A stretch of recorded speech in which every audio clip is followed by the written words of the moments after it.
అంటే సగంలో సగం అనమాట, పెట్టుబడికి సగంలో సగం మందికి మాత్రమే ఉపాధి లభిస్తున్నట్టు తెలుస్తుంది.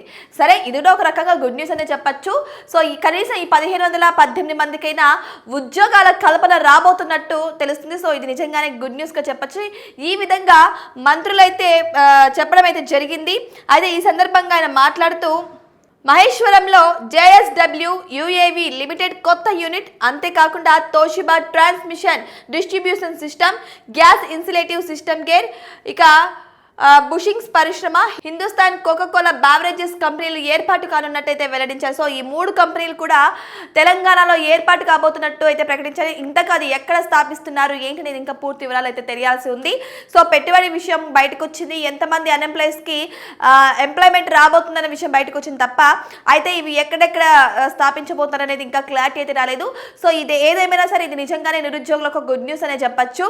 సో అభివృద్ధి దిశగా తెలంగాణ కూడా ముందుకు పోతుందని చెప్పడానికి మాత్రం ఇది ఒక ఉదాహరణగా అయితే మనం వాడుకోవచ్చు.